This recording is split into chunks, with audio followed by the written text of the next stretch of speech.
प्रतियोगितामा बलबहादुर बुवा जानुभएको छ। उहाँलाई तालीले दर्शकहरूले 83 वर्षका बुवा बलबहादुर पराजुली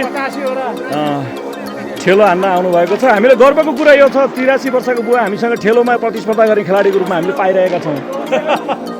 ल अब हेरौँ कति हान्नुहुन्छ बुवाले। आफूबाट गुड काली भैँसीको घिउ खानु भएको उ बेलाका पुराना बुवा 83 वर्षको बुवाले हान्नुभयो।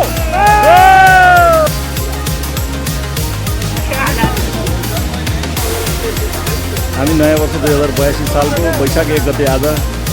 गैरीमा सानो पिकनिक कार्यक्रम गरेका थियौँ। त्यसमा खेलो प्रतियोगिता भइरहेको छ। खेलो प्रतियोगितामा अहिले हाम्रो नेपाली सेनाका भूपू दमदार गोरखनाथ बटालियनका दमदार साहब अर्जुन पराजुलीले हान्नुभएको छ। अर्जुन पराजुलीले खेलोको तेस्रो टुममा ल्याइपुर्याउनु भएको छ भने तमाम खेलाडी साथीहरू 84 वर्षको उमेरको बुवादेखि लिएर 22 वर्षका युवा केटाहरूसम्म खेलाडीमा भिडिरहनु भएको छ। हामी अहिले गैरी क्याम्पसको तल्लो बेलमा छौँ। केही दर्शक बुवाहरू टाढोबाट हेरिरहनु भएको छ भने खेलाडी हाम्रा इन्डियन आर्मीका दाई रिटायर दाई हुनुहुन्छ मोहनबहादुर आले अहिले एकदम खेलो हान्न दम तयार अवस्थामा बस्नुभएको छ। हो नि त आथे दाजुभाइ बाआमा दाजुभाइ सम्पूर्ण समाजसेवीहरू आज नयाँ वर्षको उपलक्ष्यमा यहाँ जमघट भएर यो नयाँ वर्ष सुखद रहोस्, सबैको समृद्ध होस्, फलोस् फुलोस् होइन, सुख शान्ति थाहोस्, सबैको आत्मीय सद्भाव होस् भनेर हामीले एउटा चाहिने यो के भन्छ वनभोज पिकनिकको चाहिँ आयोजना गरेका थियौँ। यो आयोजना धन्यवाद भाइ साहबलाई।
आदरणीय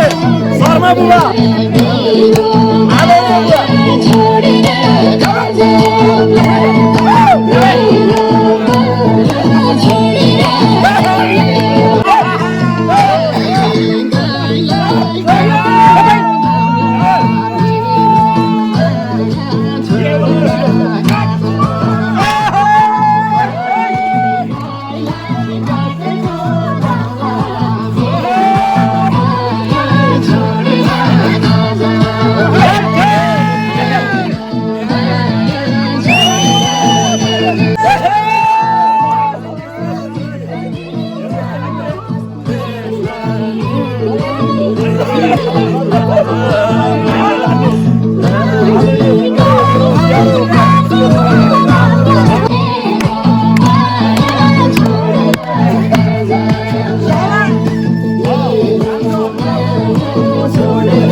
बाबु यता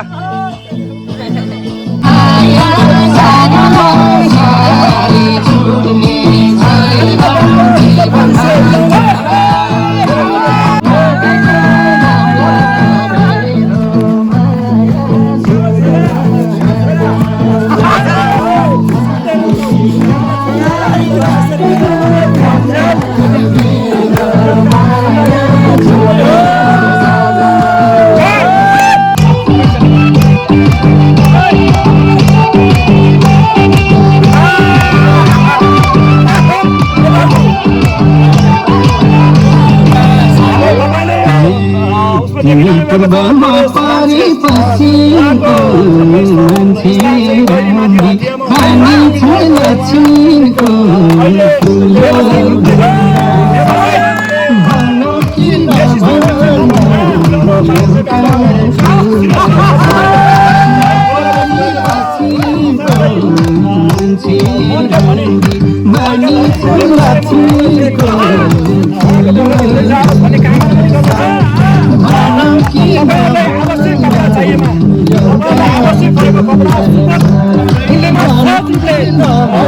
आवश्यक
एक्लै काटे 10 वर्ष 20 वर्ष बल्ल गर्यो आँखाले स्पर्श हावा सडा लिगलेको डाँडैमा हावा सडा जता छ निर्माया हुँदैन हावा सडा निर्माया हुँदैन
जानु है रामस ल ल ल ल ल ल कार्यक्रम भएर पनि आइदिनु सबै हामीले फेरि अर्को वर्ष फेरि मनाउन हस् हस् हस् बातचित चाहिँ भन्नुभयो बातचित पऱ्यो हस् हस् हजुर साहब बात चाहिँ हो भने साँच्चै हो भने आगामी फेरि ल बुवा हाम्रो निमन्त्रणालाई सहर्ष स्वीकार गरेर हाम्रो यस गैरी स्थित बरबोटबाट पैदल यात्रा गरी हाम्रो निमन्त्रणालाई स्वीकार गरेर आउनुभयो तपाईँ हाम्रै गैरीवासी जस्तो लाग्छ हो नि बाबु म वडाको हिसाबले 2 र 11 भए तापनि हजुरको दुःख मायाको हिसाबले तपाईँ हामी दुईमै छौँ दुःख सुखमा बाबु म हरेको साथमा ल बुवाको यो साथ सपोर्ट सदैव रहिरहोस् 83 मा पनि यसरी नै मनाउन पाइयोस् बुवालाई मैले बिदाई गरेर सम्झिन्छु अब ल यता यो है अब यस्तै हो अब सम्झिनुको गाउँतिर आएर अब है खाइपिए त कति रमाइलो भयो अब आउँदोमा अब 83 मा यस्तै पाइयोस् है नमरे बाँच्नु पर्यो सम्झि बाँच्नु पर्यो अब त्यहाँदेखि अब जसरी बाँच्नु पर्यो मात्र पऱ्यो ल कालै आए पनि धमाउँछौँ हामी टेन्सन नलिनु म हावा हालिराख्छु कालै आज होइन के हावाको ठिक्रिएर के कार्यक्रमलाई अब जय साहब यो कार्यक्रम गर्नु भनेर हामीले जय साहबले जुन योजना गऱ्यौँ त्यो कार्यक्रममा तपाईँ हाम्रो निमन्त्रणा सर्व स्वीकार गरेर कार्यक्रममा आएर सम्पूर्ण कामहरूमा छुट्टिनु भयो त्यसको लागि पनि यहाँलाई हृदयदेखि धन्यवाद व्यक्त गर्न चाहन्छु 2082 साललाई हामीले मनाउँदै गर्दा जुन किसिमको रमाइलो तपाईँ आएर त्यहाँ मिल्यो त्यसमा हामी असाध्यै आभारी छौँ आगामी दिनहरूमा मेरो बहिनीको परिवार तपाईँको परिवार एउटै सुस्वास्थ्य दीर्घायु अनेक हजारौँ सफलताहरू टुङ्न सकोस् त्यही शुभकामना भन्न चाहे धन्यवाद मेरो पनि हजुरलाई धेरै धेरै शुभकामना रमाइलो भयो आइयो है अघिल्लो वर्षमा सामेल हुन सकिएन अब अहिलेको वर्षमा सामेल भयो अति नै रमाइलो भयो अति नै रमाइलो गरियो अब अलिअलि भिडियो पनि छ यसमा हाम्रो यो भिडियो चाहिँ द स्याडो छ मेरो युट्युबको नाम त्यहाँबाट हेर्नु होला सब्सक्राइब गर्नु सेयर गर्नु लाइक कमेन्ट गर्नु होला त्यहाँ आउँछ है त यो तपाईँहरूको लाइभ कति छ यो भिडियो पनि